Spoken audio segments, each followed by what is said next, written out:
Hi friends, मैं अनिल फिर से आप सभी का स्वागत करता हूं अपने चैनल नेटवर्क का फंडा में। पिछले वीडियो में हम लोगों ने देखा था कि ARP क्या होता है और RARP क्या होता है। आज ARP का एक नया टाइप प्रॉक्सी ARP के बारे में हम लोग इस वीडियो में देखेंगे। तो प्रॉक्सी ARP क्या है? प्रॉक्सी ARP को समझने के लिए इस नेटवर्क को एक बार ध्यान से देखिए। इस नेटवर्क के अंदर एक राउटर लगा हुआ है जिससे दो स्विचेस कनेक्टेड है और इन दोनों स्विचेस से दो PCs कनेक्टेड हैं। इस केस में हमने बनाया इस तरीके से कि इस राउटर से, ये जो राउटर यहाँ पे दिखाई दे रहा है, इस राउटर से हमने दो सबनेट्स बनाए हैं। दो सबनेट्स कौन कौन से हैं? ये जो ऊपर वाले जो दोनों PCs दिखाई दे रहे हैं उनके IP एड्रेसेस इस तरीके से हैं 117.239.116.2/16 और 117.239.116.3/24। यहाँ पे ध्यान देने वाली बात यह है कि इस PC में /16 है और इस PC में /24 है।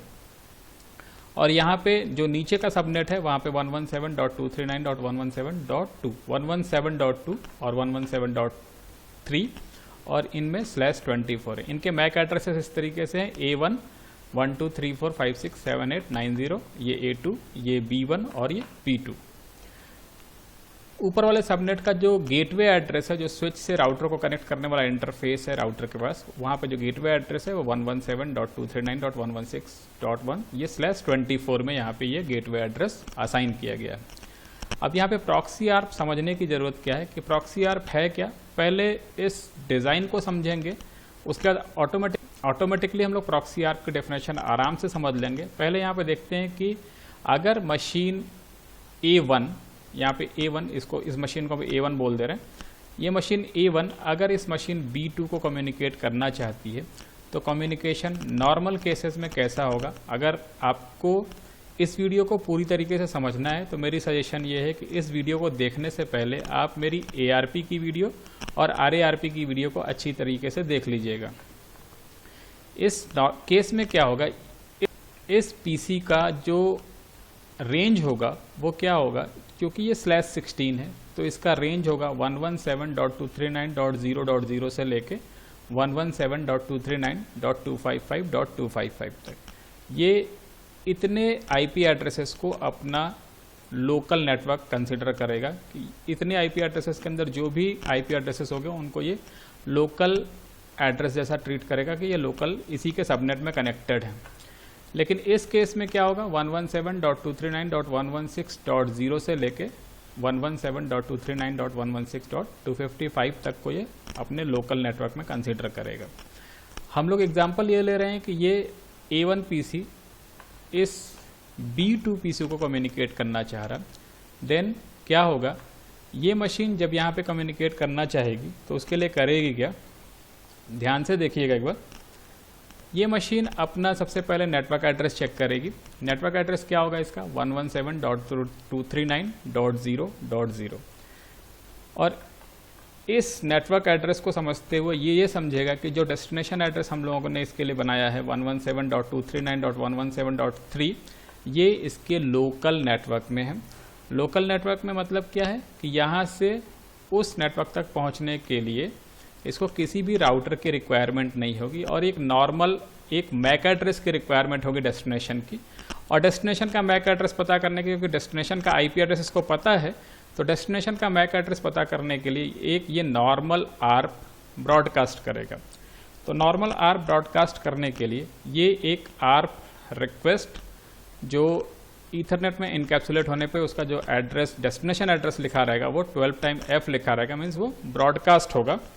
और वो ब्रॉडकास्ट होने के लिए एक इनकैप्सुलेशन मोड में इस तरीके से होगा, जहाँ पे सोर्स मैक एड्रेस इस मशीन का लिखा होगा, सोर्स IP एड्रेस इस मशीन का लिखा होगा, डेस्टिनेशन मैक एड्रेस ब्लैंक होगा और डेस्टिनेशन IP एड्रेस यहाँ का लिखा होगा। और ये एक आर्प रिक्वेस्ट ब्रॉडकास्ट कर देगा।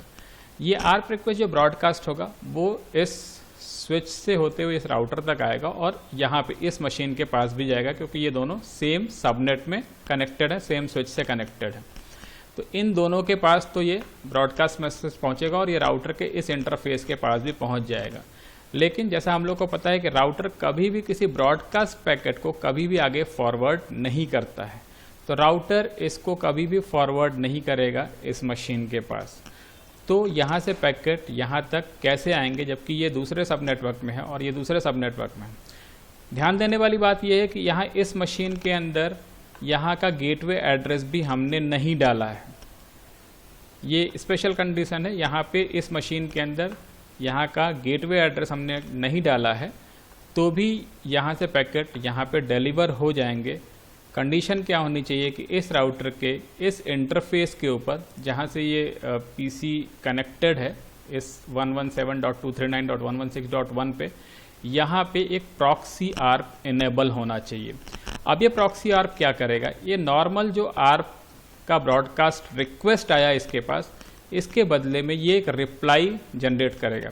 रिप्लाई कैसे जनरेट करेगा, इस राउटर को पता है कि जो डेस्टिनेशन एड्रेस यहाँ पर लिखा हुआ था, डेस्टिनेशन एड्रेस लिखा हुआ था इस मशीन का .3 का, तो इस राउटर को पता है कि .3 तक पहुँचने के लिए मेरे पास एक राउटिंग टेबल होगी, उस राउटिंग टेबल के थ्रू .3 तक पहुँचा जा सकता है। तो वो अपने राउटिंग टेबल में चेक करेगा कि .3 मेरे इस इंटरफेस से कनेक्टेड है जिसका मैक एड्रेस cd.something है। इस मैक एड्रेस के थ्रू आगे इस इंटरफेस के थ्रू यहाँ पे पहुँचेगा और इसका मैक एड्रेस ये है, लेकिन इस मशीन के मैक एड्रेस के बदले में वो अपने इस इंटरफेस का MAC address proxy ARP message के थ्रू यहाँ पे पहुँचा देगा। मीन्स नॉर्मल आर्प का जो ब्रॉडकास्ट रिक्वेस्ट आया उसका जो रिप्लाई मैसेज बनेगा वो प्रॉक्सी आर्प होगा और वो प्रॉक्सी आर्प मैसेज सीधा इस मशीन के पास पहुँच जाएगा। अब इस प्रॉक्सी आर्प मैसेज के अंदर क्या लिखा हुआ होगा, ये प्रॉक्सी आर्प यहाँ पे गया। प्रॉक्सी आर्प में हुआ क्या कि आईपी एड्रेस इसका और मैक एड्रेस इस इंटरफेस का यहाँ पे गया और इस मशीन को ये पता चलेगा कि जो डेस्टिनेशन मशीन है उसका मैक एड्रेस यहाँ पे है और वो ऑलवेज कंसीडर करके ये चलेगा कि ये राउटर का ये जो इंटरफेस है वही डेस्टिनेशन का मैक एड्रेस है और इसको अपने कैश मेमोरी में एंट्री कर लेगा। और इस तरीके से क्या होगा कि जो भी मैसेजेस सबनेट 1 से सबनेट 2 में आने चाहेंगे तो उसमें होगा क्या कि 117.239.117.3 जो इस मशीन का आईपी एड्रेस है उसके बदले में मैक एड्रेस भी इसी पोर्ट का होगा जो ये है।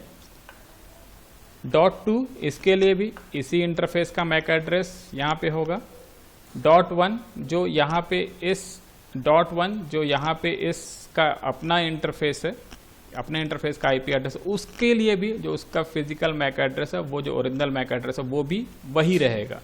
मीन्स ये जो प्रॉक्सी आर्प करता क्या है कि किसी दूसरे मशीन के आईपी एड्रेस के बदले में कोई दूसरा मैक एड्रेस जो उस मशीन का, जिस मशीन का आईपी एड्रेस है उस मशीन का मैक एड्रेस नहीं है, आईपी एड्रेस किसी दूसरे मशीन का है और मैक एड्रेस राउटर के एक इंटरफेस का है और वो मैक एड्रेस के फील्ड में भर के इसको प्रॉक्सी आर्प रिप्लाई कर दिया जाता है। और .3 जो यहाँ पे मशीन है उसका जो मैक एड्रेस है उसका ओरिजिनल मैक एड्रेस यहाँ पे इसके कैश मेमोरी में एंट्री हो जाएगा। ये प्रॉक्सी आर्प का बेसिक कॉन्सेप्ट है।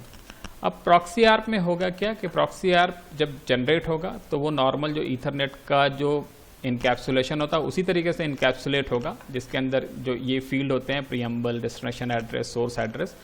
तो प्रीएम्बल जो 8 बाइट का होगा SFD मिला के डेस्टिनेशन एड्रेस में डेस्टिनेशन मशीन का एड्रेस लिखा हुआ रहेगा। सोर्स एड्रेस में सोर्स मशीन का मैक एड्रेस लिखा रहेगा। लेंथ एंड टाइप में किस तरह का डेटा है वो लिखा रहेगा। डेटा में वो जो प्रॉक्सी मैसेज जनरेट हुआ वो लिखा रहता है और CRC जो साइक्लिक रिडंडेंसी चेक है, एरर करेक्शन एंड डिटेक्शन के लिए यूज होता है। तो आर्प रिक्वेस्ट जो नॉर्मल आर्प रिक्वेस्ट था वो इस तरह का उसका फॉर्मेट होगा, जिसके अंदर यहाँ पे हमने आपको बताया था कि 0001 ये बताता है कि हार्डवेयर टाइप क्या है। तो ईथरनेट के लिए 0001। दूसरा फील्ड बताया था हमने कि प्रोटोकॉल टाइप क्या है, IP वर्जन 4 तो 0800। यहाँ पे हार्डवेयर का लेंथ मीन्स ईथरनेट में मैक एड्रेस 6 बाइट का होता है तो 6 बाइट। यहाँ पे 4 IP एड्रेस तो IP version 4 32 bit means 4 byte ये। और यहाँ पे ये जो लिखा रहता है ये बताता है कि ये रिक्वेस्ट मैसेज है या रिप्लाई मैसेज है। तो रिक्वेस्ट मैसेज का ऑपकोड 1 होता है और रिप्लाई मैसेज का 2 होता है। यहाँ पे सोर्स मशीन का MAC address, source machine A1 का मैक एड्रेस ये था और A1 का IP एड्रेस ये था। डेस्टिनेशन मशीन का टारगेट मशीन जो थी उसका मैक एड्रेस उसको नहीं पता था रिक्वेस्ट करते टाइम में, तो वो 00 लिखा और डेस्टिनेशन मशीन का IP एड्रेस यहाँ पे लिखा है। प्रॉक्सी आर्प का पैकेट कैसा होगा? प्रॉक्सी आर्प का पैकेट इस तरीके से होगा 00018, ये तो सेम होगा 64 यहाँ पे प्रॉक्सी आर्प क्या है? एक रिप्लाई मैसेज होता है, इसलिए ऑप कोड वैल्यू यहाँ पे 2 होगी। अब यहाँ पे ध्यान देने वाली बात क्या है कि यहाँ पे देखिए AA000112233 राउटर के उस इंटरफेस का मैक एड्रेस है जो A1 मशीन से का गेटवे एड्रेस था, उसका एड्रेस मैक एड्रेस है, और IP एड्रेस जिस मशीन को वो पिंग करना चाहता है या जिस मशीन को कम्युनिकेट करना चाहता था .3 मशीन, B2 मशीन उसका IP एड्रेस है। और ये हो गया सोर्स का, और यहाँ पर डेस्टिनेशन मशीन में A1 मशीन डेस्टिनेशन मशीन और डेस्टिनेशन मशीन का IP एड्रेस। इस तरीके से प्रॉक्सी आर्प रिप्लाई होता है। अब समझने की बात क्या है कि अब आपको समझ में आ गया होगा कि प्रॉक्सी आर्प होता क्या है। Proxy ARP occurs when one node is responding to an ARP request on behalf of another node। जैसे हम लोग क्लास में किसी दूसरे बच्चे के अगेंस्ट में अटेंडेंस बोल देते हैं तो प्रॉक्सी अटेंडेंस होती है, वो बंदा कोई और रहता है, अटेंडेंस किसी और ने दी। यहाँ पे भी मशीन कोई और है, उसका मैक एड्रेस कुछ और है, बट उस मशीन के IP एड्रेस के अगेंस्ट में राउटर अपना मैक एड्रेस रिप्लाई कर देता है, वही प्रॉक्सी आर्प है। और बाय डिफ़ॉल्ट सिस्को के iOS जो पुराने होते थे, पुराने iOS 12.1 के आसपास में proxy ARP by default enable होता था, लेकिन अभी जो नए iOS हैं उनमें प्रॉक्सी आर्प इनेबल नहीं होता है। प्रॉक्सी आर्प इनेबल करने के लिए आपको उस इंटरफेस के ऊपर IP प्रॉक्सी ARP लिखना होता है, और डिसेबल करने के लिए नो IP प्रॉक्सी ARP लिखना होता है। तो प्रॉक्सी आर्प का ये थ्योरेटिकल पोर्शन था। अब प्रॉक्सी आर्प को हम लोग प्रैक्टिकल करके देखते हैं सिस्को पैकेट ट्रेसर के ऊपर, कि प्रैक्टिकली ये जो हमने आपको डिज़ाइन बताया उसी डिज़ाइन को प्रैक्टिकली करके देखते हैं कि वो कैसे। ये उसी तरीके का नेटवर्क है जो हमने अभी आपको थ्योरेटिकल पोर्शन में बताया था। यहाँ पे हमने IP एड्रेसेस कुछ दूसरे रेंज के लिए हैं। यहाँ पे जो एड्रेस इस PC का एड्रेस है वो है 20.20.20.2/16, यहाँ पे 20.3/24, यहाँ पे 20.20.10.2/24 और यहाँ पे 20.20.10.3/24। ये 0/0 से ये स्विच 0 कनेक्टेड है और 0/1 से ये स्विच 1 कनेक्टेड है। अब ये जो मशीन है 20.20.20.2/16, इस मशीन का रेंज क्या होगा? ये कहाँ तक के एड्रेसेस को अपना लोकल एड्रेस समझेगी? 20.20.0.0 से लेके 20.20.255.255। मतलब इधर की दोनों मशीन्स 20.20.10.2 एंड 10.3 दोनों को वो अपना लोकल नेटवर्क कंसिडर करेगी, और लोकल नेटवर्क कंसिडर करने के बाद यहाँ से वो पैकेट कैसे सेंड करेगी। देखिए इस मशीन के अंदर हमने किसी भी तरह का डिफ़ॉल्ट गेटवे नहीं डाला है, और इस मशीन के अंदर भी हमने किसी भी तरह का डिफ़ॉल्ट गेटवे नहीं डाला है। अब ये दोनों ही नेटवर्क इस राउटर के थ्रू यहाँ पे कम्युनिकेट करना चाहते हैं, दोनों ही मशीन। देखते हैं कम्युनिकेशन कैसे होता है। यहाँ पे 0/1 के ऊपर हमने प्रॉक्सी आर्प इनेबल करके रखा हुआ है। तो चलिए देखते हैं 20.20.20.2 से इस 20.20.10.3 को पिंग करके पिंग होता है या नहीं, जबकि हमने यहाँ पे किसी भी तरह का डिफ़ॉल्ट गेटवे नहीं डाला है। और पिंग करके देखते हैं पिंग होता है या नहीं। कमांड प्रॉम्प्ट में जाएंगे और यहाँ पे हमने एड्रेस डाला 20.20.10.3 और पिंग किया। देखिए ये पिंग हो रहा है, और पिंग हो रहा है और बगैर किसी डिफ़ॉल्ट गेटवे के, बगैर किसी डिफ़ॉल्ट गेटवे के ये पिंग हो रहा है। अब यहाँ से पिंग करके देखते हैं 20.20.20.3 से, क्योंकि इसका रेंज क्या है 20.20.20.0 से लेके 20.20.20.255, जो इसके इस रेंज में जो ये डेस्टिनेशन एड्रेस है वो इसकी लोकल नेटवर्क में नहीं आ रहा है। फिर भी देखते हैं कि यहाँ से ये इसको पिंग कर पाता है कि नहीं। यहाँ पे प्रॉक्सी आर्प इनेबल है। अब इस केस में ये मशीन यहाँ पे जब कम्युनिकेट करना चाहेगी उसके पहले ये अपना नेटवर्क एड्रेस देखती है और डेस्टिनेशन नेटवर्क एड्रेस चेक करेगी। दोनों एड्रेसेस डिफरेंट हैं। उस केस में ये जब भी अपना नॉर्मल आर्प सेंड करेगी तो वो नॉर्मल आर्प कहाँ सेंड होगा या ब्रॉडकास्ट कहाँ पे होगा, वो नॉर्मल आर्प सेंड होता है इसके डिफ़ॉल्ट गेटवे एड्रेस पे। और डिफ़ॉल्ट गेटवे एड्रेस इसका हम लोगों ने नहीं डाल के रखा हुआ है। देन देखते हैं कि ये रिजॉल्व हो पाता है या नहीं, या यहाँ पिंग होता है कि नहीं। मेरी समझ से ये पिंग नहीं होना चाहिए। पिंग करके देखते हैं हम लोग। इसका एड्रेस फिर से डालते हैं, यहाँ से पिंग करते हैं, पिंग 20.20.10.3 और देखिए ये पिंग नहीं होगा। क्यों नहीं पिंग हो रहा है? क्योंकि ये मशीन क्यों नहीं पिंग कर पा रही है? क्योंकि इस मशीन ने जब अपना नेटवर्क एड्रेस चेक किया होगा तो इसका नेटवर्क एड्रेस है 20.20.20.0 और जो डेस्टिनेशन एड्रेस है उसका नेटवर्क एड्रेस है 20.20.10.0। मीन्स इस मशीन को पता है कि जो डेस्टिनेशन एड्रेस है वो उसके सब नेटवर्क में नहीं है, वो किसी दूसरे सब नेटवर्क में है।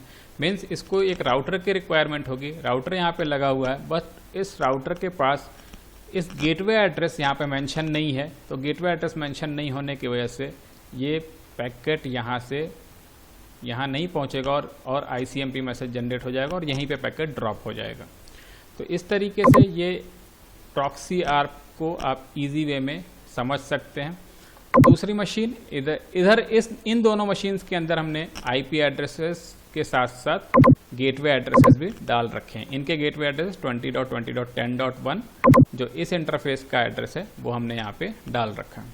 अब चेक करने वाली बात क्या है कि इस मशीन के अंदर जो मशीन PC3 को पिंग कर पा रही है, इस मशीन के अंदर आर्प एड्रेसेस कैसे जनरेट हो रहे हैं, कौन कौन से आर्प जनरेट हो रहे हैं, इसका मैक एड्रेस यहाँ पे आ रहा है या राउटर के 0/1 इंटरफेस का मैक एड्रेस आ रहा है, वो सबसे पहले देखते हैं।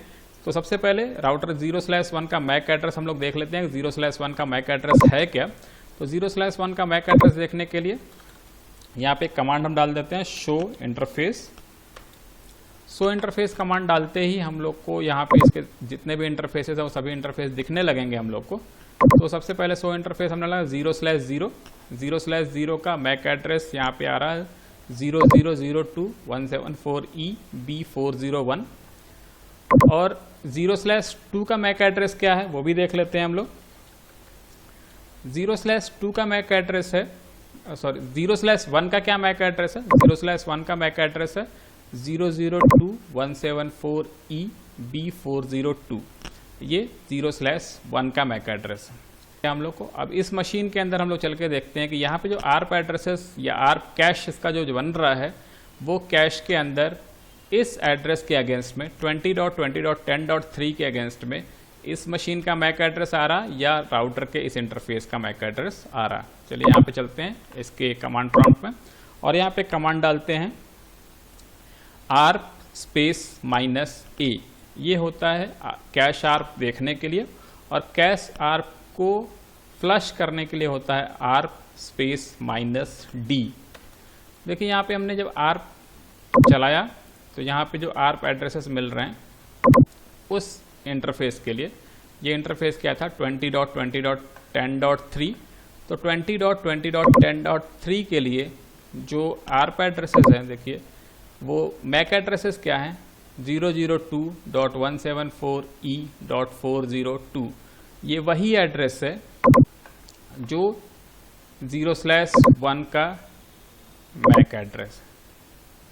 देखिए 0/1 का मैक एड्रेस ही यहाँ पे रिजॉल्व हो रहा है और 20.20.10.3 के लिए भी वही मैक एड्रेस रिजॉल्व हो रहा है। मीन्स दो डिफरेंट IP एड्रेस के लिए सेम मैक एड्रेसेस, ये बता रहा है कि यहाँ पे प्रॉक्सी आर्प चल रहा है। और ये प्रॉक्सी आर्प का बिल्कुल बेसिक कॉन्सेप्ट था। और इसके अलावा एक दूसरा आर्प, जो आर्प का एक और टाइप है ग्रेटिट्यूड आर्प, वो हम लोग इसके नेक्स्ट वीडियो में देखेंगे। इस वीडियो में इतना ही, मिलते हैं अगले वीडियो में। Till then take care. अगर आप इस चैनल पर नए हैं तो चैनल को ज़रूर सब्सक्राइब करिएगा, वीडियो को लाइक करिएगा। वीडियो को अंत तक देखने के लिए थैंक यू।